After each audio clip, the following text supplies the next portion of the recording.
The morning Alice Vaughn told Oscar Brooks she was not worth fighting for. The sun had barely cracked the ridge of the Sangre de Cristo Mountains, and the whole wide New Mexico sky was still soaked in shades of violet and bruised rose, beautiful and indifferent the way only the West could be. She said it quietly, the way a person says something they have rehearsed alone in the dark until the words no longer felt like knives. She said it standing on the porch of the Halcyon Creek boarding house, her brown hair still loose from sleep, her boots not yet laced, her gray eyes fixed somewhere past Oscar's left shoulder as though she were watching for something coming over the horizon that only she could see. Oscar Brooks had ridden into the town of Halcyon Creek, New Mexico Territory, 3 weeks prior in the autumn of 1883, with a bedroll, a bay horse named Cutter, a Winchester rifle, and a reputation as a decent trail hand who had worked cattle drives from Texas all the way up to the Colorado high country. He was 28 years old, broad-shouldered, with sun-darkened skin and dark eyes that missed very little. He had not come to Halcyon Creek looking for anything in particular. He had come because a man named Roy Greer had offered him a winter job managing the stock at the Rocking G Ranch, and Oscar had thought a winter with walls around him, and regular meals sounded like a reasonable idea after 4 years on open range. He had not expected Alice Vaughn. Nobody in Halcyon Creek ever seemed to expect Alice Vaughn, and yet she was everywhere in the town's daily rhythms. She ran the bookkeeping and correspondence for 3 separate businesses on the main street. She helped the widow Marta Solis translate documents when the land office sent things in English that Marta could not parse. And on Sunday afternoons, she read aloud to old Henry Prout, who had gone almost entirely blind the previous spring. She moved through the town efficiently and quietly, and with a particular quality of self-containment that Oscar had noticed the first morning he rode down the main street, when she stepped out of the general store with a ledger under her arm and did not look up at the sound of his horse. Most women looked up. Oscar was not a vain man, but he understood that a stranger arriving in a small town was an event of some note, and he had grown accustomed to being assessed by whatever population happened to be present. Alice had not assessed him. She had tucked the ledger more firmly under her arm, stepped around a muddy patch in the road with practiced precision, and continued on her way as though he were simply part of the landscape. He had asked Roy Greer about her that evening. Roy had given him a long, careful look across the supper table before answering. Alice Vaughn came to Halcyon Creek about 2 years back, Roy had said, spooning more beans onto his plate. Came up from Las Cruces. She had a husband down there, a man named Carter Vaughn, who died of fever before they had been married 18 months. Folks say she did not have anywhere else to go and not much to go with, but she made herself useful and she stayed. She keeps to herself more than is strictly comfortable for people to watch, but she is decent and she is honest and she works harder than most men I know. That is about all anyone can tell you about her, because she does not let anyone get close enough to tell them more. Oscar had thought about that for a while and then returned to his supper.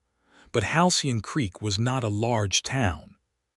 It had a main street with a general store, a saloon called the Copper Bell, a livery stable, the land office, a small church, a barbershop, a doctor's office run by a man named Dr. Elias Webb, and the Halcyon Creek boarding house where Alice Vaughn rented a room on the upper floor, and where Oscar himself took his meals each day since Roy Greer's ranch house only had a cook 3 days a week. Proximity did what proximity always does. Within a week, Oscar knew the sound of her footsteps on the boarding house stairs. Within 2 weeks, he had learned that she took her coffee black and did not eat more than half of whatever was put in front of her at breakfast, and that she read in the evenings by the window in the common room with a focused attention that made the rest of the world seem to dissolve around her. He had tried talking to her on a Tuesday, which was the 3rd day of his 2nd week in Halcyon Creek. He had sat down across from her at breakfast, which was already a departure from his usual seat at the far end of the table, and said good morning. She had looked up from her coffee. "Good morning," she had said, and looked back down. He had tried again. "You are the one who keeps the books for Calloway's store, and for the land office and for the Copper Bell," she said, without looking up. "Yes. That is a good deal of work. It keeps me occupied." He had eaten his eggs in silence for a moment and then said, "I'm Oscar Brooks. I'm working for Roy Greer out at the Rocking G this winter." She had looked up then, briefly, and with the expression of someone extending a courtesy rather than an invitation. "Alice Vaughn," she said. "I know who you are. Small town." And then she had returned to her coffee and whatever internal territory she inhabited behind those gray eyes.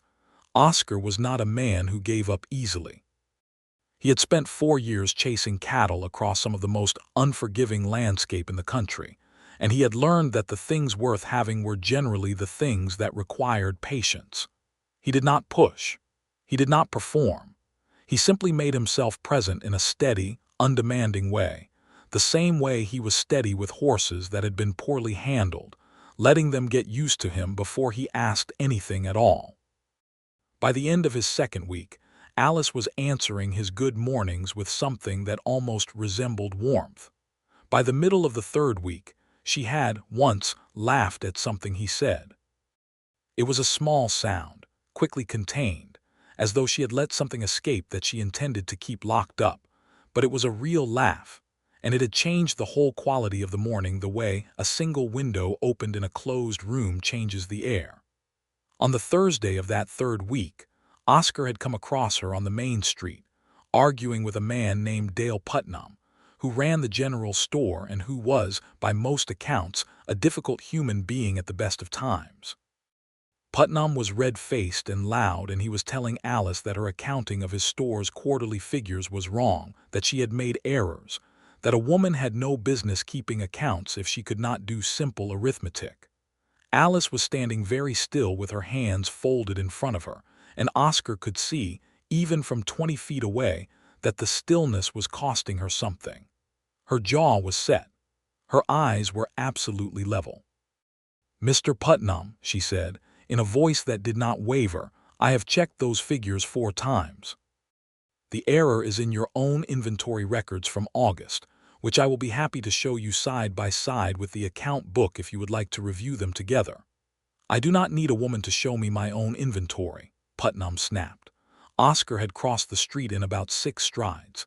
He came to stand beside Alice, not in front of her, which mattered, and he looked at Dale Putnam with the particular quality of attention that tended to make men reconsider their volume. "Is there a problem here?" he asked. "No problem of yours," Putnam said, though he had taken half a step back. "Miss Vaughn keeps the accounts for half this town," Oscar said pleasantly. "Roy Greer speaks well of her work. So does the land office. It seems like the error might be worth looking for in the right place." He paused. Just a thought. Putnam had muttered something, looked between the two of them, and eventually retreated into his store in the way that petty men retreat when they realize the audience has shifted against them. Alice had turned to look at Oscar with an expression that was somewhere between gratitude and suspicion. "I did not need your help," she said. "I know you did not," he said. "I came over anyway." Something had moved across her face then, something that was not quite a smile and not quite a question. "Why?" she asked. Oscar had considered the honest answer, which was because he could not seem to help it where she was concerned, and had instead said, "Because Putnam is disagreeable and you were making a good argument and I wanted to hear how it ended." She had stared at him for a moment, then turned and walked away. But she had not told him to mind his own business, which Oscar chose to count as progress.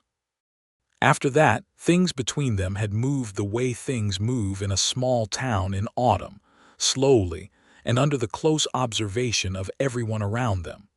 They had more breakfasts where conversation happened.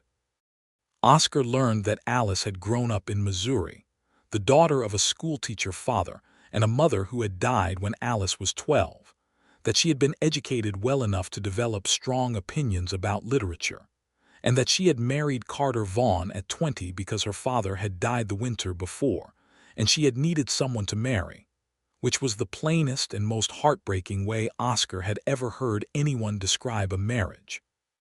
Alice learned that Oscar had grown up in Texas, the second of 5 children on a hardscrabble ranch that eventually gave out in a drought year when he was 19, that he had been working cattle ever since with no fixed plan beyond the next season, and that he could fix almost anything mechanical if given enough time and the right tools. She did not tell him to stop sitting across from her at breakfast. He did not tell her that he had begun to find himself looking for her when he came into town, tracking the particular shade of her coat in the distance on the main street, the way a man tracks the position of the sun when he is navigating unfamiliar country. And then came the morning, cold and clear, a Tuesday in late October of 1883, when something shifted. Oscar had come into town early to collect a part for the Rocking G's water pump, which had cracked in the first hard freeze. He had arrived at the boarding house just as the breakfast was being set out, and he had found Alice already at the table, but not eating.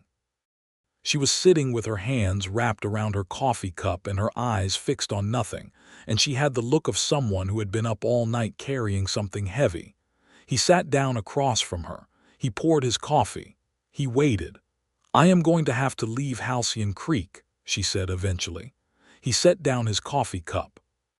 "Why?" She looked at him then, and he saw that the expression in her gray eyes was one he recognized. Not grief exactly, but the older, quieter cousin of grief, which is resignation. "Carter Vaughn had a brother," she said. "Richard Vaughn. He has apparently decided that certain property that belonged to Carter should have come to the Vaughn family rather than to me, and he is coming here to make that case. He has money and he has lawyers, and he has been sending letters to the land office here for the past 2 weeks questioning the title on a small parcel of land that Carter had deeded to me before he died." She paused. "The land is not much, 12 acres and a water right, but it is mine.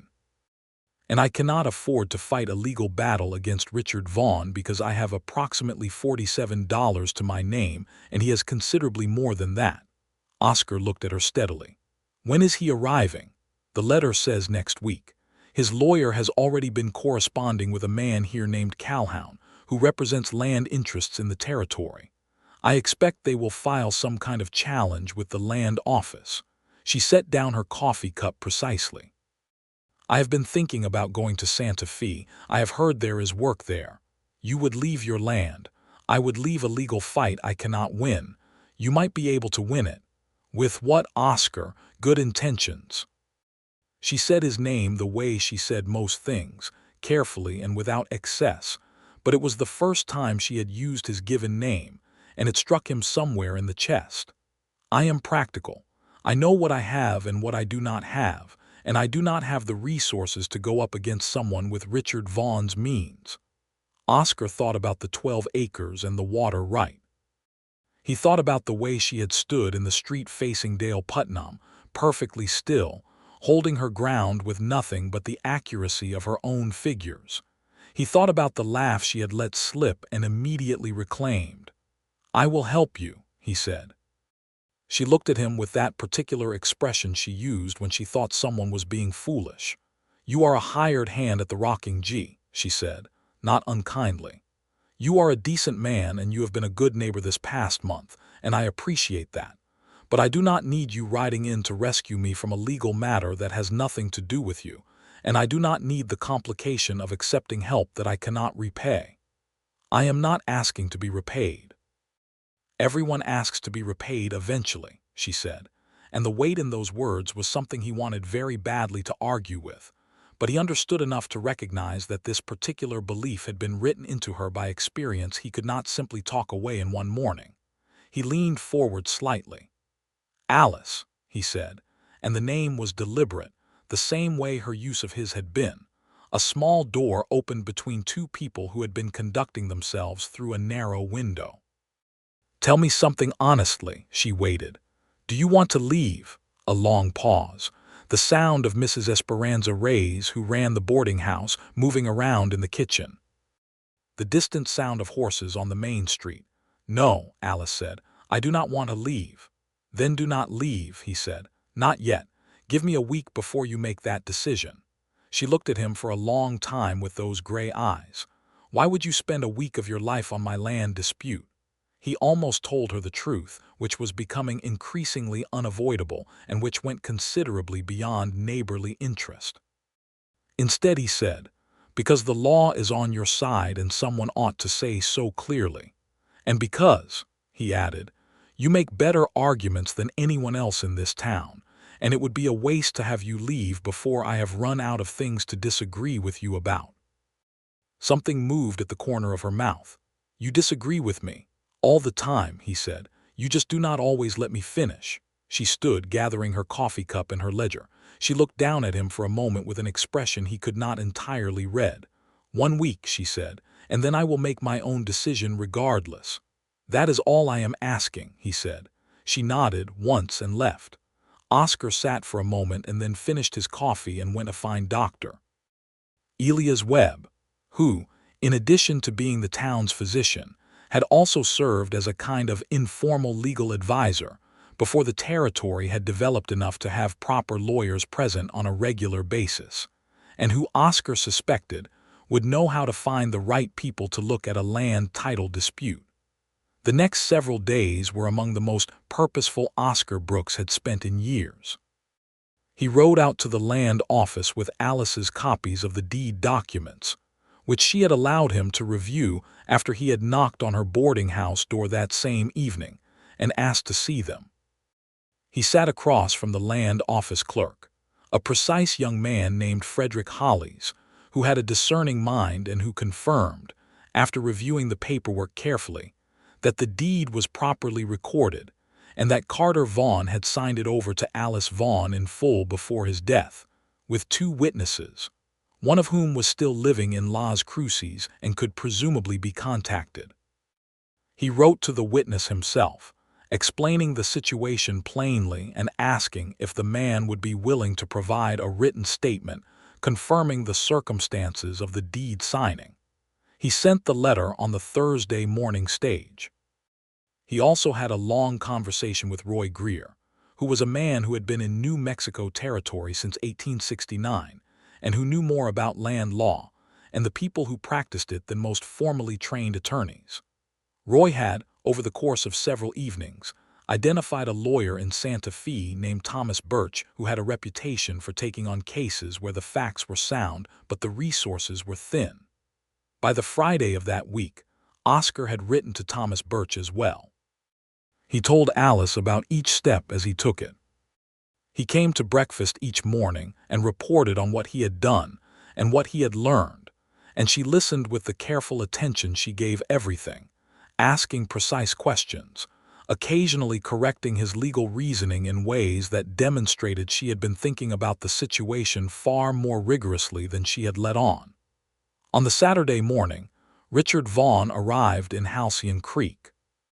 He came on the late morning stage, a broad man in his early 50s with a dark coat and the manner of someone who had been doing business in territories long enough to know how to project authority in places where authority was thin on the ground. He had with him a younger man named Horace Calhoun, the lawyer who had been corresponding with the land office, a lean man with pale eyes and a careful smile. Oscar saw them arrive from the livery stable where he was returning Cutter after a morning ride. He watched them take rooms at the boarding house, watched the way Richard Vaughn looked at the building as though he were already calculating what it was worth, and felt a cold clarity settle over him that had nothing to do with the October air. That evening, Alice came to find Oscar at the Rocking G, which surprised him because she had not previously sought him out, all their conversations having been accidental or at his initiative.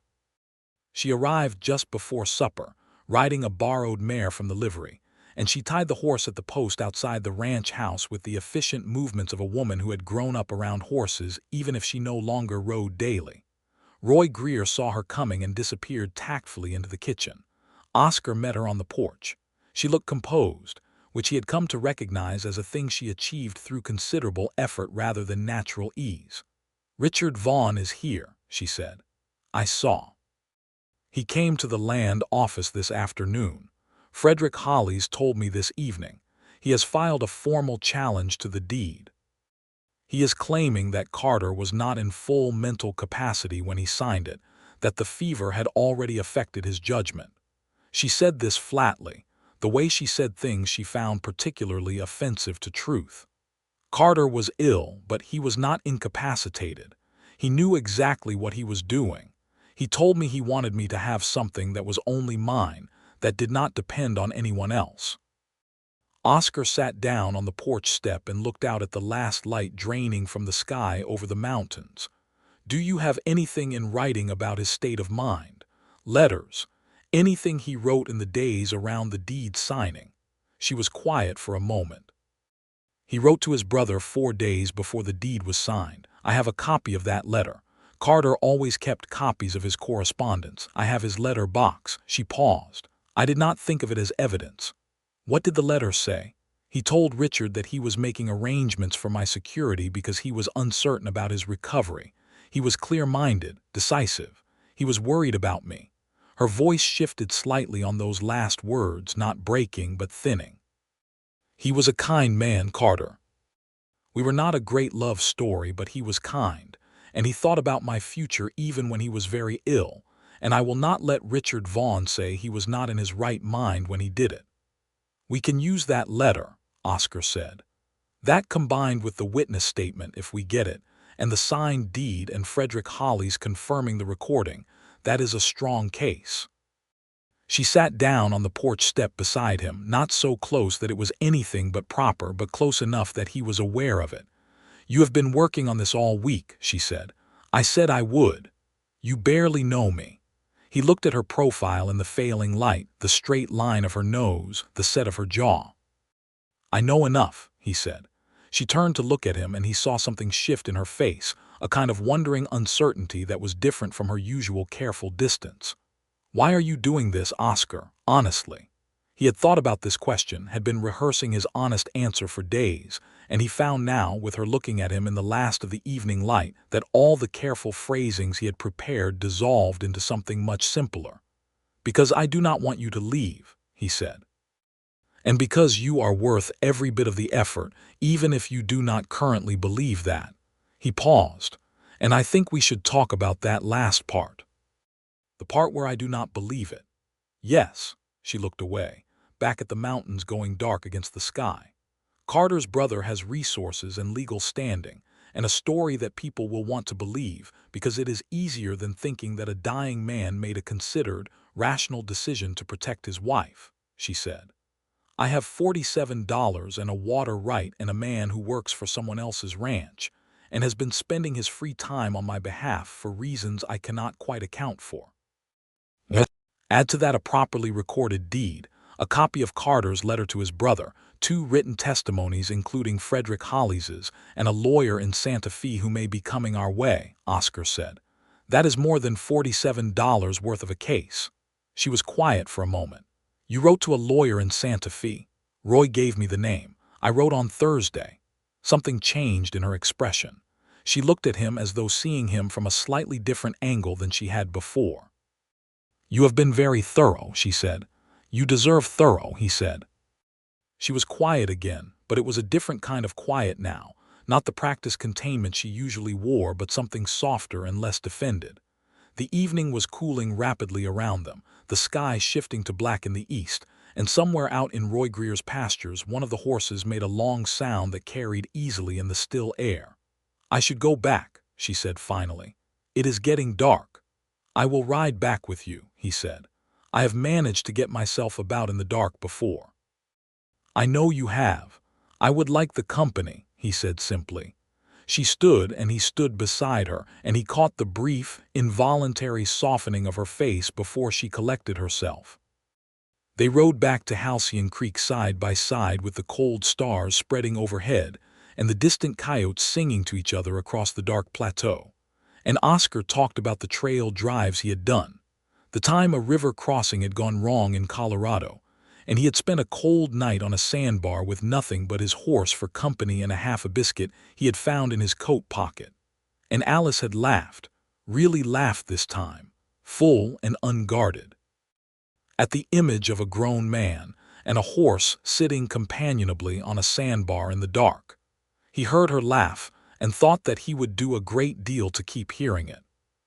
The following week was the most compressed, complicated period Oscar had known since his cattle-driving days, when everything could go wrong in an afternoon, and frequently did. Richard Vaughn and Horace Calhoun moved through Halcyon Creek with the confidence of men who were accustomed to getting what they wanted in frontier towns where formal legal infrastructure was thin, and intimidation made up the difference. They met with the land office. They spoke to people on the main street. Calhoun made pointed remarks in the Copper Bell Saloon about the questionable circumstances of the deed transfer, about whether Alice Vaughn had perhaps taken advantage of a sick man's sentimentality. Oscar heard about these remarks from Roy Greer, who heard them from the Copper Bell's owner, a taciturn Irishman named Seamus O'Donnell who had no opinion on land disputes, but did not appreciate lawyers using his establishment as a venue for character assassination. Oscar went to see Alice the next morning before breakfast. He found her in the boarding house common room already at the table with her ledger, and he sat down and told her what he had heard. She listened without expression, which told him it was costing her more than expression could contain. "They are building a story," she said. "They want people here to believe I am dishonest. If I have no credibility in this town, it does not matter what the deed says." "That is a smart strategy," Oscar said, "which means we need to move faster than they are counting on." He leaned forward. "Frederick Hollies is willing to write a formal statement for the case file. I am going to ask Roy Greer to do the same, speaking to your character and your work. Marta Solis has offered already.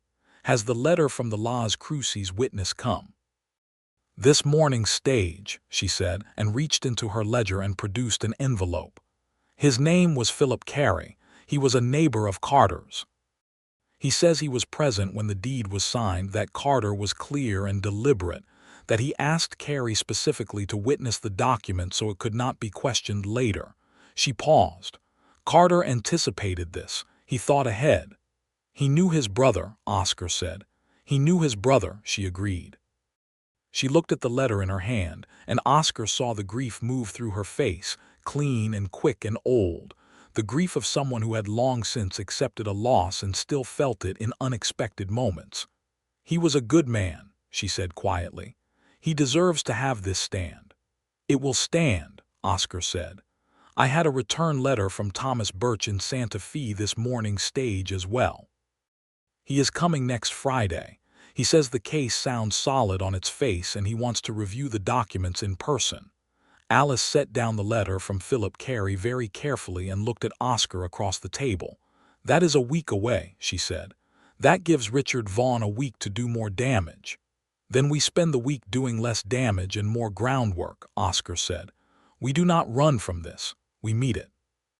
She held his gaze for a moment that lasted slightly longer than their conversations usually allowed. There was something in it, something that was searching and careful, and not yet willing to be what it clearly wanted to be. Then she straightened, and the familiar composure came back around her like a coat she had put on. "All right," she said. "Tell me everything Birch said in his letter." They spent the next hour at the breakfast table going through the letter together, Alice asking questions and Oscar answering them, and both of them making notes on a piece of paper she had produced from her ledger. Mrs. Esperanza Reyes brought them coffee and eggs, and then brought them more coffee, and did not say anything except that the eggs would get cold, which neither of them paid the least attention to. Marta Solis came in at 8:30 to say that 2 people from the church had heard the things Calhoun was saying and were outraged, and that if Alice wanted character witnesses, she would have more than she could count. Alice thanked her with a warmth that was different from her usual careful courtesy, and Oscar watched Alice's face in the moment of being surrounded by genuine support, and saw something crack open in her expression that he recognized as a person realizing, perhaps for the first time, that they were not as alone as they had believed themselves to be. Richard Vaughn made his first formal move on the Wednesday. His lawyer Horace Calhoun filed a petition with the land office claiming that the deed transfer was invalid on the grounds of Carter Vaughn's diminished capacity at the time of signing, and requesting that title revert to the Vaughn family estate, which Richard Vaughn was representing as Carter's next of kin. Frederick Hollis, to his considerable credit, responded to the petition by noting formally in the record that the deed had been properly executed and witnessed, that the recording was clean, and that any challenge would require a formal hearing, which he would schedule at an appropriate date. Oscar went to the land office that afternoon and spoke with Frederick Hollis at length. Hollis was a young man of 25 or so, serious and methodical, and he had developed a visible distaste for the way Calhoun was conducting himself. He confirmed that the hearing would likely be set for the following Friday, which neatly coincided with Thomas Birch's arrival from Santa Fe, and he agreed that, as the recording officer, he would testify to the circumstances and condition of the original document. That evening, something happened that Oscar had not anticipated. He was in the Copper Bell having a quiet drink after a long day when Richard Vaughn himself came in and sat down, not at the bar, but at Oscar's table. He was a larger man up close with the kind of physical confidence that came from decades of getting his way. He had pale eyes that were calculating behind their apparent ease. "You are Brooks," Vaughn said, "the Greer Ranch hand." "That is right," Oscar said. "You have been spending a good deal of your off hours on behalf of my brother's widow," Vaughn said. "I wanted to speak to you directly, man to man." Oscar waited. "She was not a bad woman," Vaughn said almost generously. But Carter was not himself when he signed that deed. He was feverish, he was frightened, and a clever woman can have a great influence over a frightened man. I am not accusing her of malice.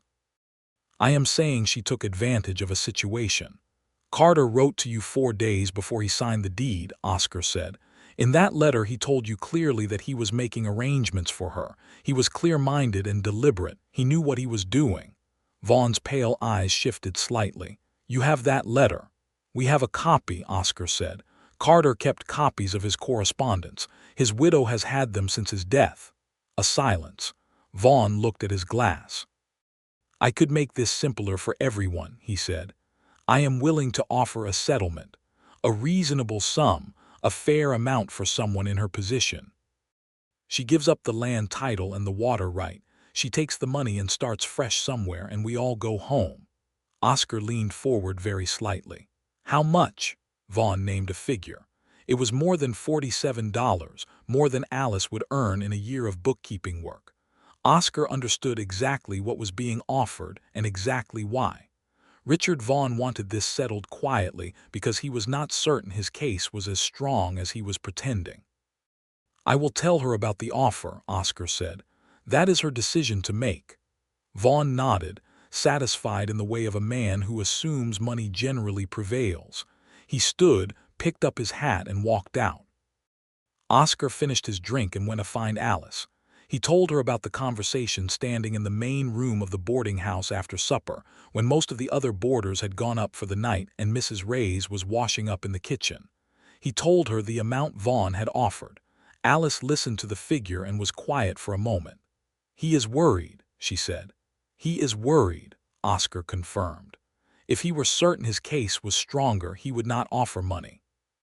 She looked at Oscar with an expression that was becoming familiar to him now, the one where she was working through the logic of a situation with the kind of clear-eyed thoroughness that was one of the things he admired most about her. "He thinks we have something that could embarrass him." "The letter is damaging to his narrative," Oscar said, "and he probably does not know the extent of the witness list." She straightened. "No," she said. "No to the settlement." "No," she said again, more firmly. "Carter meant for me to have that land. The settlement money would run out in time, and then I would have nothing and nowhere. The land and the water right are a foundation. They are the thing he gave me so I would not have to depend on anyone else's charity." She looked at Oscar directly. "I am not taking the money." "Then we prepare for Friday," he said. She nodded. And then she said, quietly, looking at him in the lamplight of the boarding house common room, "Oscar." She said his name and then did not immediately continue, which was unusual for her. "Alice," he said, equally quiet. I want to say something that I have been considering for some time, and that I am not entirely comfortable saying, she said, with the directness that was characteristic of her when she was saying something that cost her something. You have been very good to me. Better than I had any reason to expect, and I think I have not been properly grateful because I have been afraid of what it means to be grateful to someone. He waited, knowing this was not all. I have been alone in the way that matters for a long time, she said. Longer than Carter's death, even. I was alone before that in the marriage in a quiet way. And I became accustomed to it, and I built things around it, and I told myself that it was safer that way, that depending on anyone was a thing I could not afford. She looked at the lamp rather than at him. I am not sure that was entirely true. It was probably protective, he said, and reasonable given what you knew. What I know now, she said and looked at him, is that you have spent the past 2 weeks doing something no one has done in a long time. You have treated my situation as though it matters, not as a favor to a pretty woman or an opportunity to make yourself seem useful, but as though it actually, genuinely matters what happens to me. It does genuinely matter, he said. Very much. She held his gaze. In the lamplight, her gray eyes were dark and steady, and he could see the effort it was taking her not to look away. I am not good at this, she said. Whatever this is. You are doing fine, he said. Something moved across her face then, part exasperation and part something warmer, and she gave a small, real laugh that she did not reclaim. You always say the simplest possible thing, she said. The simple things are usually right, he said. She stood, gathering her ledger against her chest the way she always did when she was about to leave a room, an automatic gesture of self-possession. But she paused at the foot of the stairs and looked back at him. Thank you, she said. Not for the legal work, though I am grateful for that too, for making it feel like I am not facing this alone. He looked at her and thought about all the things he could say, the true things that were available to him, and chose the one that was truest and simplest. You are not alone, he said. She went up the stairs.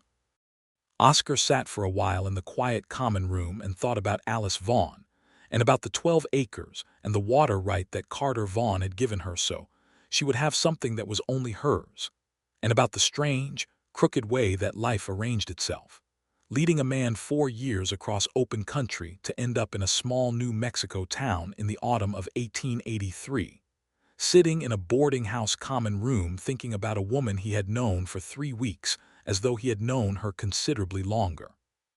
The Thursday before the hearing, Thomas Birch arrived from Santa Fe on the morning stage.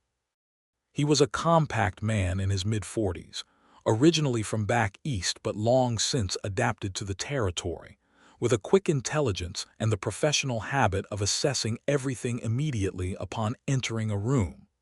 Oscar met him at the stage and walked him to the land office to review the documents. 3 hours later, Birch came to the boarding house and sat down with Alice and Oscar at the table in the common room, and went through the case in the methodical way that good lawyers go through cases, naming the strengths and the vulnerabilities and the likely strategies of the opposition. The letter from Carter to his brother is significant, Birch said. It directly undercuts the diminished capacity argument. The witness statement from Philip Carey is solid. The deed recording is clean. Hollis's testimony about the document's condition and proper execution is supportable. He looked at Alice steadily. Richard Vaughn is going to have to produce something more than his own opinion about his brother's state of mind, and I do not believe he has it. He may call character witnesses against me, Alice said. Calhoun has been working the town. Has he been successful? She considered this honestly. Less than he expected to be, I think. Birch nodded. I want to hear from everyone who knows your work here. Not character witnesses in a social sense, but people who can speak to your professional reliability. The ledger accuracy, the documented work. That builds a picture that is harder to attack than personal testimony about whether you are a good person. Frederick Hollis, Roy Greer, Seamus O'Donnell from the saloon, Oscar said. Marta Solis and at least 2 people from the church. Birch looked at Oscar with a new quality of attention. "You have been thorough," he said. "He has been very thorough," Alice said, and the way she said it, quiet and certain, made Oscar feel something he had not felt in a long time, the specific warmth of being seen clearly by someone you hoped was looking. The morning of the hearing, something happened before breakfast. Oscar had been up since before light, which was his habit anyway, and he had come down to the boarding house common room to find Alice already there, standing at the window looking out at the main street in the early dark. She was fully dressed, her brown hair pinned with her usual precision, but she was holding her coffee cup with both hands, and she had the look of someone who had been standing in one place for longer than she intended. He poured himself coffee and came to stand beside her at the window. Neither of them said anything for a moment. Outside, the main street of Halcyon Creek was just beginning to gather its early morning population, the first horses appearing at the livery, the smell of the bakery starting up somewhere down the block. "Are you afraid?" he asked. "A little," she said. "I am not usually afraid of things." "This is your land," he said. "It makes sense to be afraid of losing it." She was quiet for a moment. "I am not only afraid of losing the land," she said. He looked at her. "I am afraid," she said carefully, "that if this goes wrong I will have to leave, and if I leave I will go back to being entirely alone in the way I was before, and I had not fully understood until recently how much I had stopped wanting that." He set down his coffee cup. He turned to face her more fully. "That is the first argument," he said. She blinked. "I beg your pardon. You said you are not worth fighting for," he said. "You said it the morning you told me about Richard Vaughn. You said you were being practical, that you were not the kind of situation that justified anyone spending their energy on. That was the thing you said." "I did say that." "That was wrong," he said. "That was the first argument, and I won it, because look at where we are. Thomas Birch is upstairs sleeping, and we have a proper case built, and the hearing is today, and you are still here, and your land is still yours, at least in fact, and about to be so in law." Her mouth had opened slightly. "You are counting arguments we had." "I keep track," he said pleasantly. "And the second," she said, and now she was watching him with something that was growing unmistakably warm in the gray of her eyes. "The second was when you said you did not need anyone to come over when Putnam was arguing with you on the street," he said. "You said you did not need my help. I said I came anyway, and you did not tell me I was wrong to come, which means I won that one too." She was quiet, but her mouth was doing the thing it did when she was trying not to smile. "That is a very loose definition of winning." "And the third," he said, "which I have not won yet but intend to, is the one where you have decided that you are not the kind of person someone chooses to stay near, that you are somehow a situation to be managed rather than a person to be known. That is the third argument, and I have been building my case for 3 weeks." The almost smile broke through completely. She laughed, softly, genuinely, and shook her head. "You are very strange," she said, but the word strange was full of warmth. "I am a man with a point to make," he said. She looked at him, and the laughter faded but the warmth remained, and she said more quietly, "What are you saying exactly, Oscar?" He looked at her in the gray November morning light. This woman who kept Carter Vaughn's letter box and read aloud to a blind man on Sundays and made arguments so precise they left no room for error, who had built a life from practicality and competence, because those were the things that did not leave. And he thought that if he had to choose one thing to say from among all the true things available to him, this was it. "I am saying that I would like to stay in Halcyon Creek," he said. "If there is a reason to stay, and I think there might be."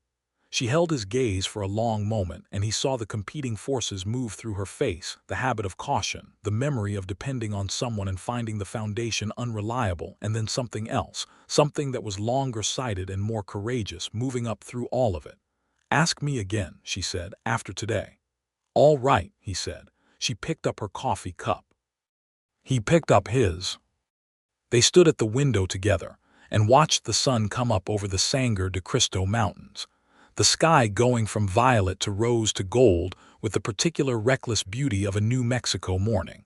And neither of them said anything else, and neither of them moved away from where they were standing, which were approximately 8 inches apart, and the most comfortable 8 inches of space Oscar Brooks had occupied in a very long time. The hearing took place at 10 o'clock in the land office, which was not a large room and which became considerably more populated than it was designed for by the time everyone who intended to be present had arranged themselves in it. Frederick Hollis presided, sitting at his desk with the formal dignity of a man taking his civic responsibilities seriously. Thomas Birch sat to Alice's left with his documents arranged in front of him. Horace Calhoun sat to Richard Vaughn's right with his own papers and an expression of carefully maintained confidence. There were perhaps 12 other people in the room, some of whom had been called as potential witnesses, and some of whom had simply come because Halcyon Creek did not produce events of this magnitude very often, and it would have been unusual not to be present. Calhoun opened first, presenting Richard Vaughn's challenge to the deed on the grounds of Carter Vaughn's alleged diminished capacity, laying out the argument with professional smoothness. He had medical records from Las Cruces, or documents he described as medical records, suggesting that Carter Vaughn had been significantly ill with fever in the weeks preceding the deed signing. He suggested, with the measured gentleness of a man who wished to appear reasonable, that a woman in a precarious position might have influenced a very ill man. Thomas Birch let him finish. Then he produced Carter Vaughn's letter to Richard Vaughn, dated 4 days before the deed signing, and read it aloud in full. The letter was, as Oscar had come to understand from Alice's summary of it, absolutely clear. Carter Vaughn wrote to his brother in coherent, deliberate sentences, explaining that he was making provisions for his wife, that he was doing so knowingly and by his own free will, that he wanted Alice to have the security of something that was legally and completely hers, and that he did not intend this to be questioned. The letter included, toward the end, a sentence that Oscar had not previously heard, which was that Carter had anticipated exactly this situation. He had written, in plain and legible script, that he wished his family to understand that Alice had been a loyal and decent wife, that she had cared for him through his illness without complaint, and that if anyone attempted to challenge his provisions for her, the letter itself should stand as evidence of his intentions. The room was very quiet when Birch finished reading. Philip Carey's statement was read next, confirming the circumstances of the signing, Carter's clarity of mind, and the deliberate nature of the act. Frederick Hollis spoke to the clean condition and proper recording of the deed. Roy Greer spoke to Alice's professional reliability and her work in the town. Marta Soley spoke briefly, and with great feeling about Alice's character and her work, translating documents for people who would otherwise have been unable to navigate the land office's requirements. Richard Vaughn sat through all of this with an expression that shifted, over the course of about an hour, from confident to controlled, to something that was clearly the internal management of a man who had calculated incorrectly. Horace Calhoun tried several challenges.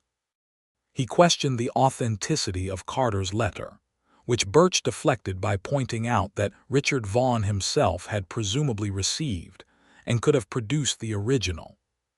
He questioned the reliability of Philip Carey's memory, which Carey's written statement addressed directly by including specific details of the day. He attempted to imply one more time that Alice's position in a dying man's household had given her undue influence, and it was at this point that Thomas Birch said, in a voice that carried precisely the right amount of professional weight, "Calhoun, this line of argument requires that you either have evidence to support it or you stop making it, and you have presented no evidence whatsoever." Calhoun stopped. Frederick Hollis took 30 minutes to review his notes and the documents on his desk, and then he lifted his head and said, in the formal tone of a man delivering an official determination, that the challenge to the deed was not supported by the evidence presented, that the deed had been properly executed and witnessed and recorded, that the evidence of Carter Vaughn's mental clarity at the time of signing was substantial and uncontradicted, and that the title to the 12 acres and associated water rights stood in the name of Alice Vaughn as recorded. Richard Vaughn said nothing. He stood, put on his hat, and walked out. Horace Calhoun gathered his papers with the efficient movements of a man pivoting away from a situation as cleanly as possible. They were on the afternoon stage out of Halcyon Creek before 3 o'clock.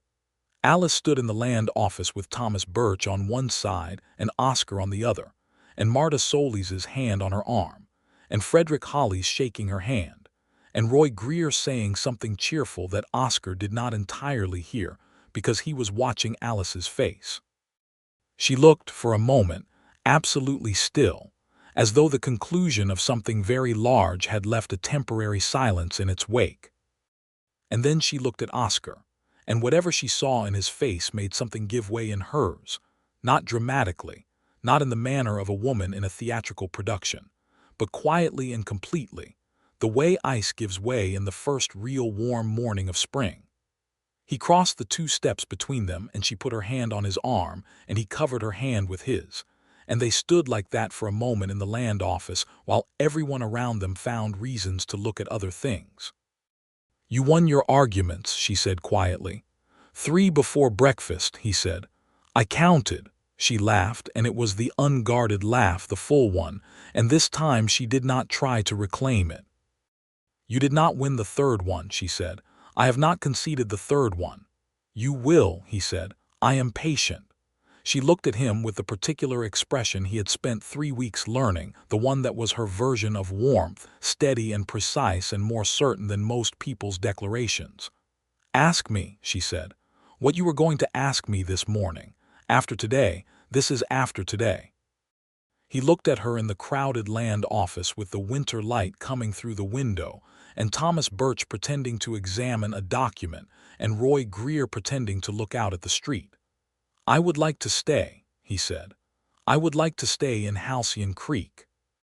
I have spoken with Roy, and there is a foreman position available in the spring if I want it. But more than that," he said, "I would like to stay because of you. Because I want to know you better than I already do, and I already think about you more than I have thought about anything in years, and I believe that we could build something between us if you are willing to try." She was quiet, looking at him, and he saw the old habit of caution move through her face one more time, saw it clearly, and then saw her choose against it with the same deliberate courage she had applied to everything else in the past month. "Yes," she said, "I would like to try." He squeezed her hand, still under his. She did not pull it away.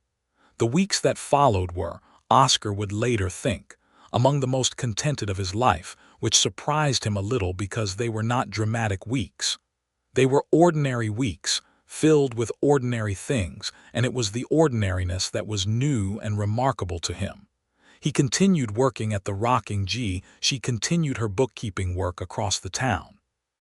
They had breakfast together every morning at the boarding house, sitting across from each other with their coffee and their conversation.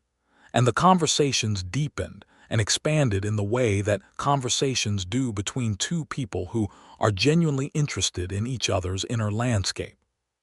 He learned more about her.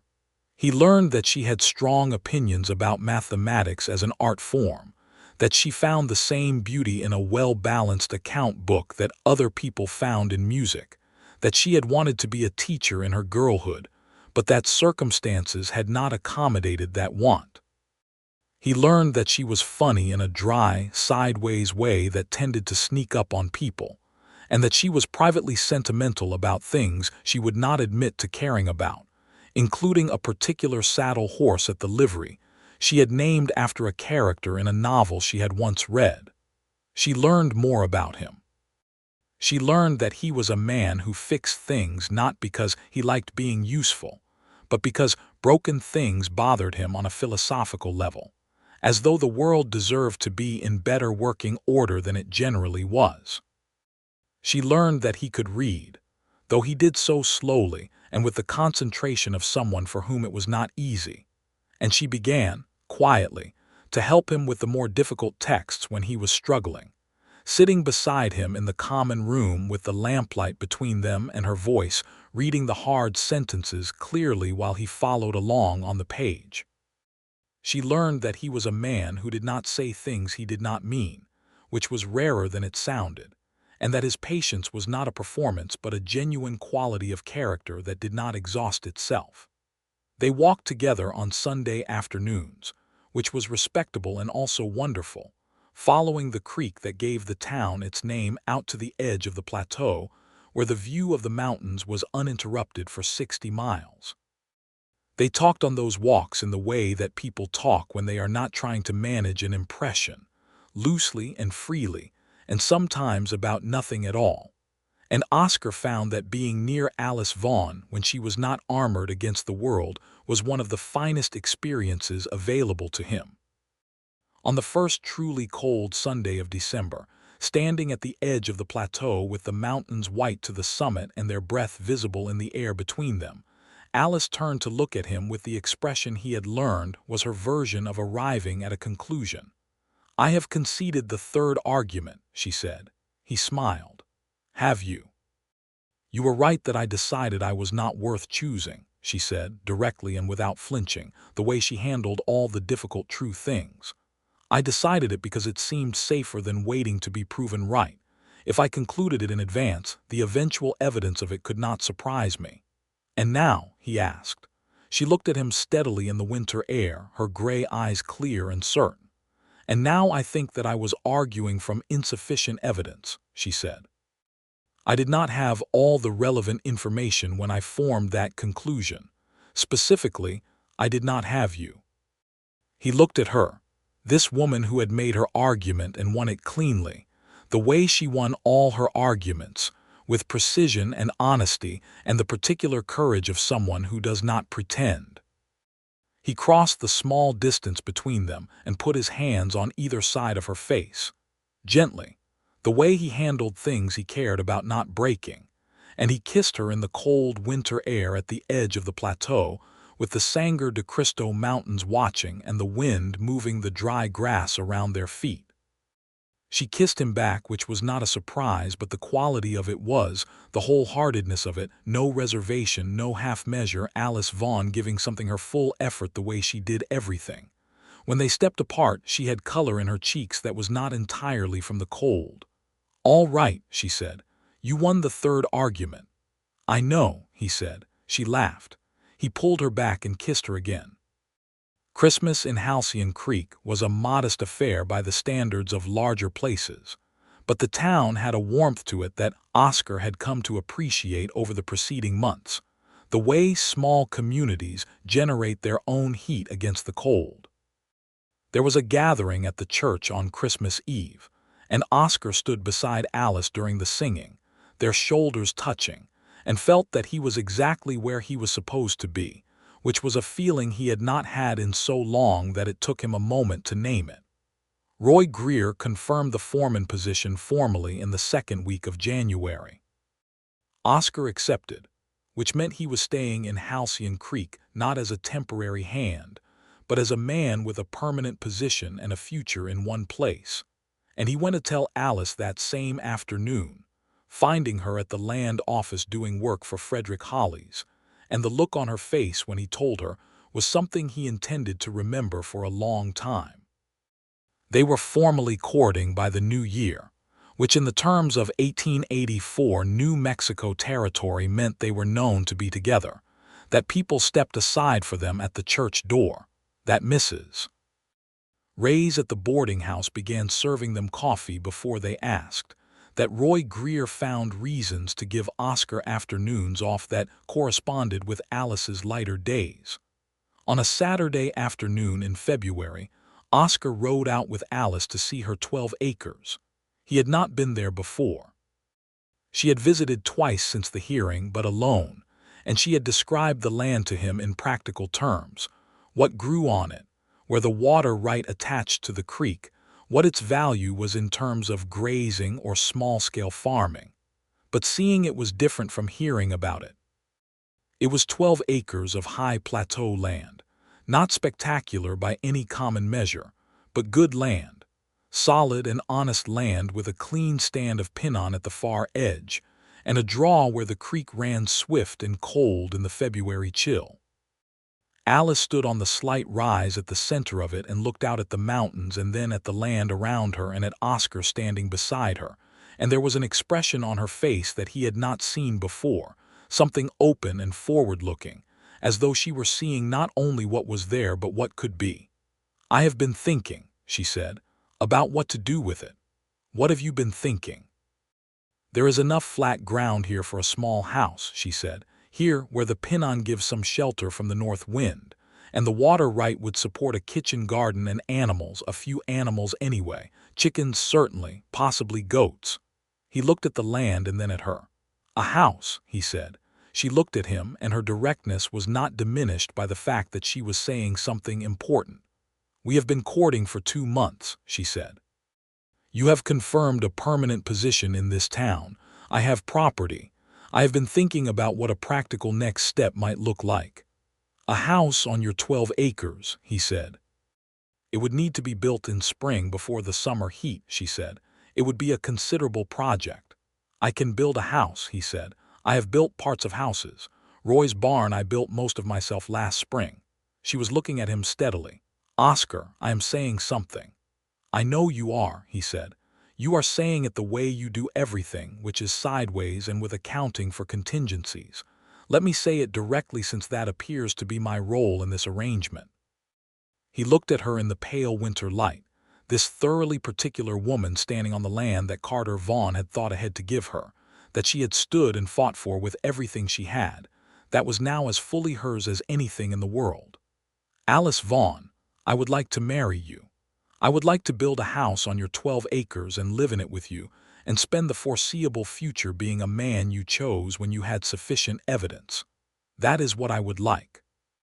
Her eyes went bright for a moment, quickly, the way sunlight moves across water. "That is a very specific proposal," she said.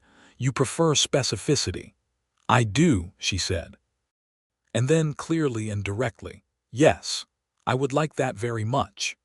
He kissed her there on her land in the February cold, with the mountains white around them and the creek running clearly in the draw, and when he pulled back she was smiling in a way that she had, he was fairly sure, not entirely meant to let him see, full and unguarded and without any reclamation. They were married in March of 1884 in the Halcyon Creek Church, a small wedding by the standards of anywhere, but perfectly suited to the two people involved. Alice wore a dress of deep blue wool that Mrs. Reyes had helped her make, and she carried a small bunch of late winter wildflowers that Marta Solis had somehow found, and she walked down the aisle of the little church with the particular quality of uprightness that Oscar had noticed the very first morning he saw her, which he now understood was not stiffness but integrity, the physical expression of a person who was entirely themselves. Roy Greer stood up with Oscar. Marta Solis stood up with Alice. The church was full of the people of Halcyon Creek, Frederick Hollies and Seamus O'Donnell and Dr. Elias Webb and the families from the surrounding ranches, who had come to know the Rocking G's new foreman, and the woman who kept half the town's accounts with perfect accuracy. When the minister asked the question and Oscar said yes, clearly and without hesitation, and Alice said yes, equally clearly and with the particular weight of a woman who means everything she says, something happened in the room that Oscar felt rather than saw, a collective exhale, as though everyone present had been holding something on behalf of these two people and could now let it go. They signed the register. Oscar had written his name in the ledger in his careful, deliberate hand, and Alice had written hers beside it in her clean, precise script, and seeing the two names together in the record was one of the finest things Oscar could recall seeing. The spring was one of work. Real work, building work, the kind of work that Oscar was good at and that satisfied him deeply. He and Roy Greer and 2 other ranch hands from the Rocking G spent 3 weekends and several weekday evenings raising a house on Alice's 12 acres. A solid structure of good timber, 2 rooms to start, a kitchen and a main room, with the understanding that more rooms could be added as circumstances required. Alice was present for most of the building. She came out on the evenings when the light was good and she brought food and water, and she watched the house take shape with an expression Oscar could not always interpret, but that he thought was something close to wonder. Not at the house itself, which was simple and practical, but at the fact of it, the fact that it was real and hers and made by people who had come to help because she was worth helping. On the afternoon the roof was finished and the last board was set. She stood in the empty main room of the house and looked up at the ceiling, properly sealed against rain, and then out at the mountains through the new glass window that Oscar had hauled out from Santa Fe in the back of Roy's wagon, and she was quiet for a long time. "What are you thinking?" he asked from the doorway. She turned. "That I used to tell myself," she said, "that the only reliable thing was what you built alone. That anything that depended on someone else was on uncertain ground. And I am standing in a house that I could not have built alone, that 6 people built together in 3 weeks, and it is the most solid thing I have ever stood in."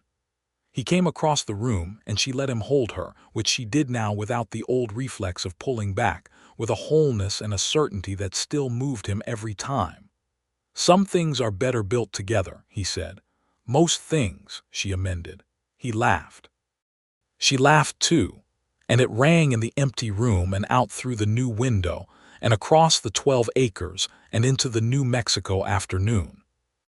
They moved in during June, once the garden was planted and a small chicken coop was established, and the house had its furniture, which was a mixture of things Alice had accumulated over her years in the boarding house and things Oscar had made through the winter months. A solid table, 2 chairs, a shelf for her books, a bed that was considerably more substantial than anything either of them had slept in for years. The summer of 1884 was warm and long, and full of the daily texture of a life being made.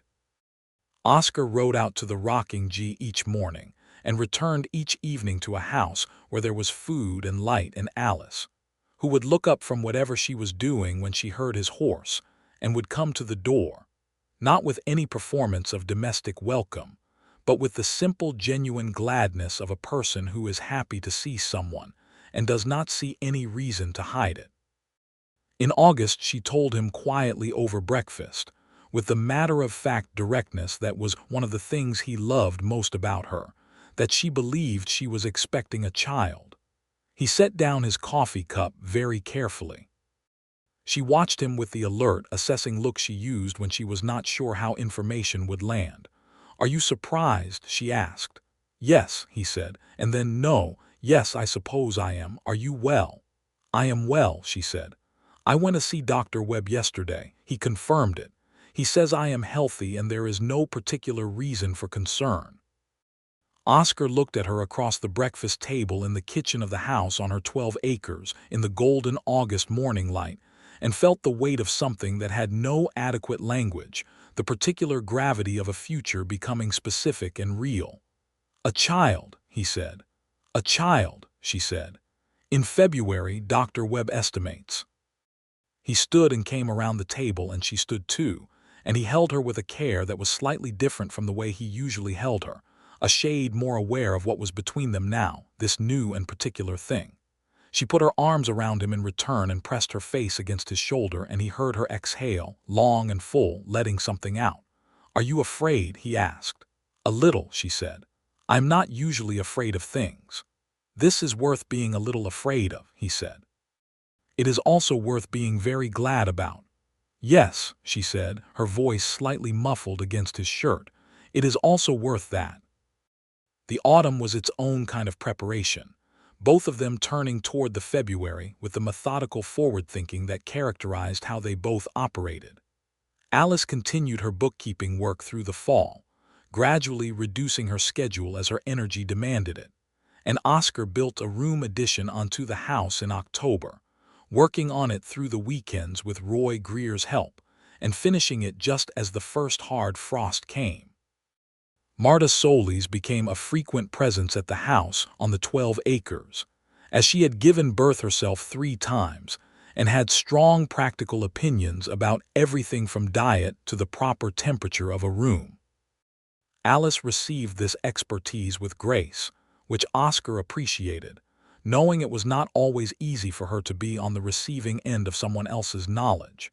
He sat with her on the evenings when she was tired and could not read easily, and he read aloud to her, slowly and with care, working through the books on her shelf.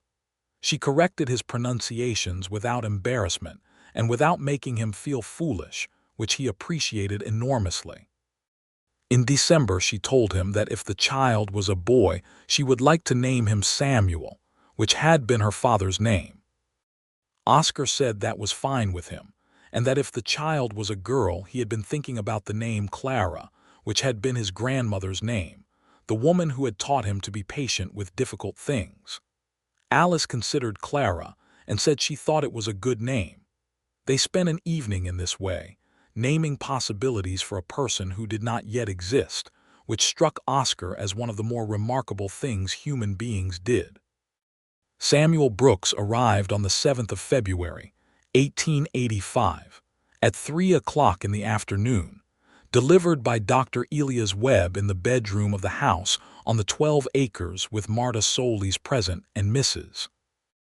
Ray's outside in the kitchen making tea and Oscar in the main room doing something that was ostensibly reading, but was mostly pacing until Dr. Webb opened the bedroom door and said, with the professionally calm manner of a man who delivered babies frequently and still found them worth smiling about, "You have a son, Mr. Brooks. Both of them are fine." Oscar went in. Alice was tired in a way he had never seen her tired before, the deep, used-up tiredness of someone who has done something immense. But she was sitting against the pillows with the particular uprightness she always had, and she was looking at the small wrapped person in her arms with an expression on her face that Oscar had never seen before, and that hit him somewhere in the chest with more force than anything he had experienced in 29 years of living. She looked up when he came in, and the expression did not leave her face. It simply expanded to include him. "Come and see him," she said. He sat on the edge of the bed and looked at his son, who was red-faced and small-fisted and entirely new, and he thought that this was the thing all the years of open country and trail drives and moving on had been pointing at without his knowing. This particular room, this particular woman, this particular new person who was both of them and neither of them and entirely himself. "He looks like he has opinions," Oscar said. Alice laughed, surprised and tired and completely happy, the full unguarded laugh he had first heard months ago and had never once stopped being glad to hear. "He has barely been here an hour," she said. "He has the look," Oscar said. "I recognize the look."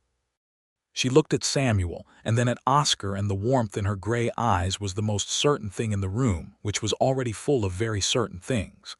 "I love you," she said, simply and directly, the way she said true things, without excess and without apology. He put his arm around her shoulders gently and kissed her temple. "I love you," he said. "Both of you." He looked at Samuel, who was observing the world with the focused attention of someone getting preliminary data. "All three of us." Halcyon Creek received the news of Samuel Brooks's arrival with the warmth of a small town that has watched two people find each other and has been glad for both of them. Roy Greer came out with a bottle of good whiskey and the slightly uncomfortable tenderness of a bachelor man who does not quite know what to do with a baby but who means extremely well. Marta Solis came with food. Frederick Hollis sent a note. Seamus O'Donnell, memorably, sent a small quantity of his best Irish whiskey with a note that said it was for the father and that he expected Oscar Brooks to make it last. The spring of 1885 was good. The garden that Alice had planted the previous year came in well, and she had expanded it in March before Samuel was mobile enough to make expansion difficult, adding a row of kitchen herbs along the south-facing wall of the house. The chickens were thriving. The water right from the creek was reliable, and Oscar had spent a weekend in April clearing the channel through the draw so it ran more smoothly. He had settled into the foreman role at the Rocking G in the way that suited him, with the same patient thoroughness he brought to everything. And Roy Greer had said in the autumn that Oscar Brooks was the best thing that had happened to the Rocking G since the day Roy had originally staked the land, which was a compliment from Roy that carried considerable weight.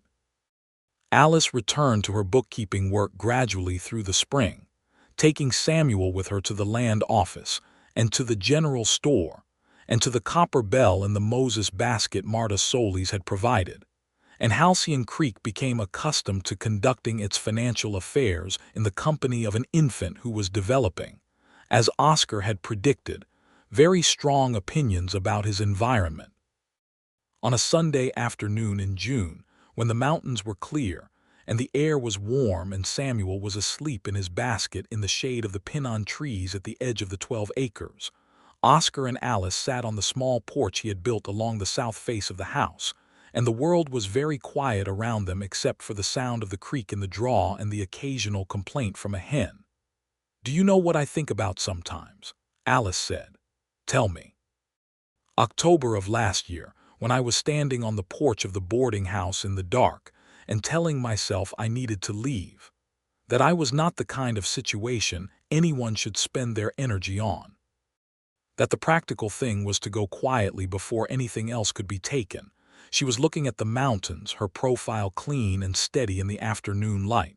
I think about how close I came to doing it, how close I came to being practical in entirely the wrong way. "You would have built something wherever you went," he said. "That is who you are." "But it would not have been this," she said.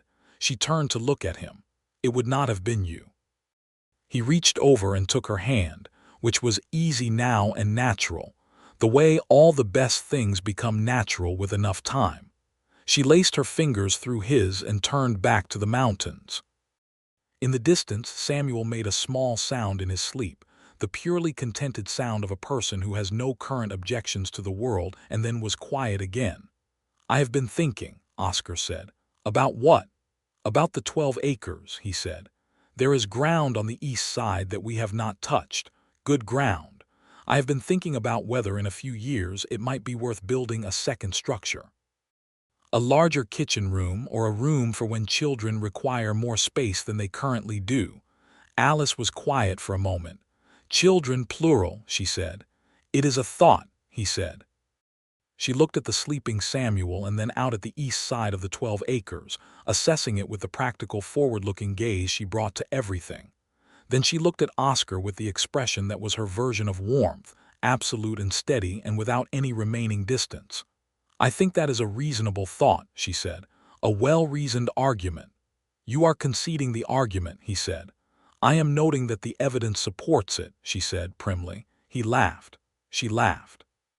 And the sound of it went out across the 12 acres, and the creek and the warm June afternoon like the most natural thing in the world, which was, by now, exactly what it was. The years settled over Halcyon Creek the way good years settle, not with drama but with depth. Summer turned to autumn, autumn to the cold clarity of New Mexico winters, and back around to spring. Each year was slightly different from the last in the particular texture of its events, and each year Oscar and Alice Brooks were more thoroughly the foundation of their little world on the 12 acres, more rooted in the town around them, more certain of each other in the way that comes not from never being tested, but from having been tested and come through together. Samuel grew into a boy who had his mother's precision and his father's patience, a combination that made him both maddening and effective.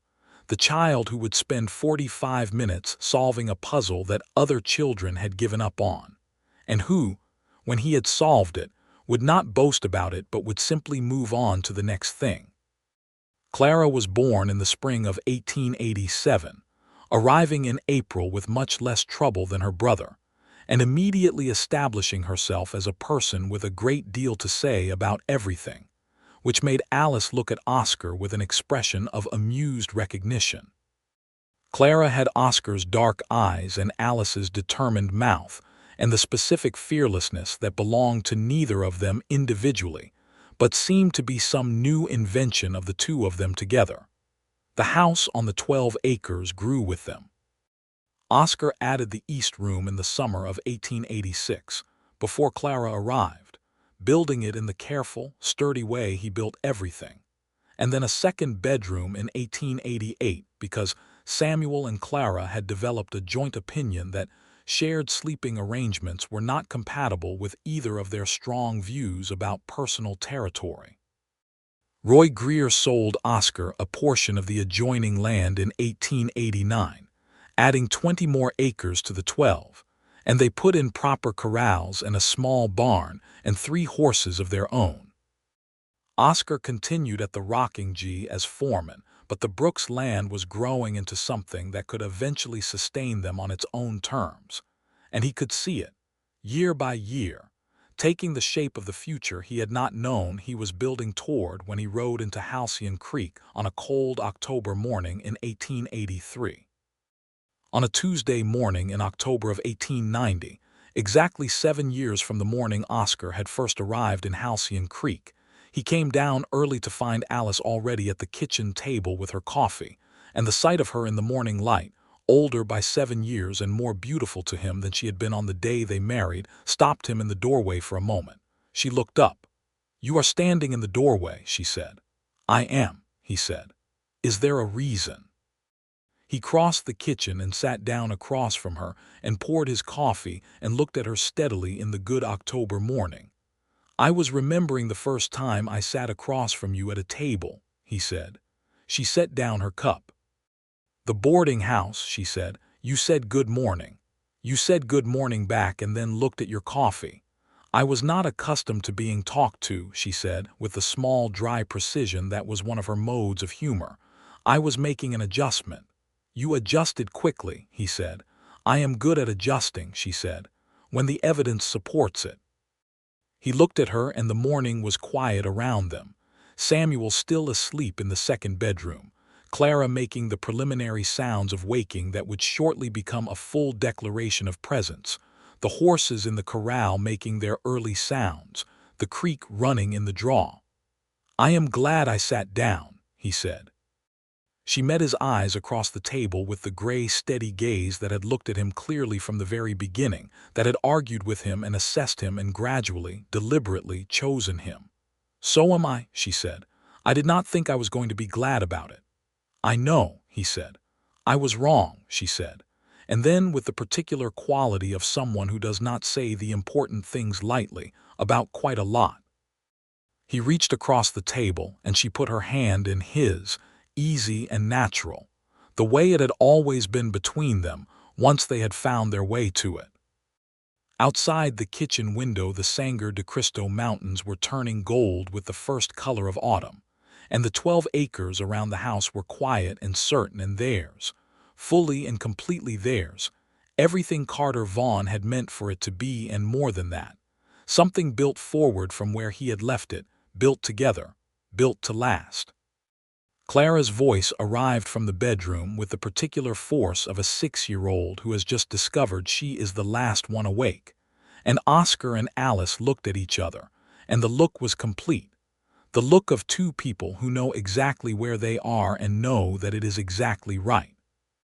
"3 arguments before breakfast," Alice said with the almost smile, the one that had become a full one long ago. "You only conceded them one at a time," he said. "I needed sufficient evidence," she said. "I always told you that." He smiled. She smiled back. And through the kitchen window the morning light came gold and clear across the New Mexico plateau, across the 32 acres, across the house with its solid walls and its glass window and its proper roof.